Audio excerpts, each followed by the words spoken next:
ಎಲ್ರಿಗೂ ನಮಸ್ಕಾರ. ನಾನು ನಿಮ್ಮ ಡಾಕ್ಟರ್ ಮೇಘನಾ. ಪ್ರೆಗ್ನೆನ್ಸಿಯಲ್ಲಿ ವೈಟ್ ಡಿಸ್ಚಾರ್ಜ್ ನಾರ್ಮಲ್ಲಾ ಅಬ್ನಾರ್ಮಲ್ಲಾ? ನಾನು ನಿಮ್ಗೆ ಈ ವಿಡಿಯೋದಲ್ಲಿ ಹೇಳ್ತಿದ್ದೀನಿ. ಮೊದಲನೇದಾಗಿ ನಾರ್ಮಲ್ ಅಂತಂದರೆ ಏನು?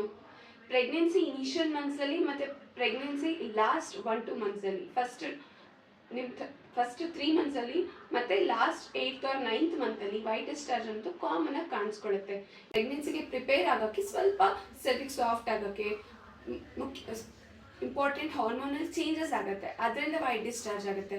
ಮತ್ತು ಕೊನೆಯದಾಗಿ ಏನಕ್ಕಾಗುತ್ತೆ ಅಂತಂದರೆ ನಮ್ಮ ಬಾಡಿ ಡೆಲಿವ್ರಿಗೋಸ್ಕರ ಪ್ರಿಪೇರ್ ಆಗ್ತಾ ಇರುತ್ತೆ. ವೈಟ್ ಡಿಸ್ಚಾರ್ಜ್ ಇತ್ತು ಅಂತ ಕಾಣಿಸ್ಕೊಳ್ತು, ಮಿನಿಮಲ್ ಆಗಿದೆ, ಏನೂ ನಿಮಗೆ ತೊಂದರೆ ಇಲ್ಲ, ಹೊಟ್ಟೆ ನೋವಿಲ್ಲ, ಏನೂ ಇಲ್ಲ ಅಂತ ಅಂದಾಗ nothing to worry, stay safe. But ಡಾಕ್ಟರ್ನ ಯಾವಾಗ ಕನ್ಸಲ್ಟ್ ಮಾಡಬೇಕು?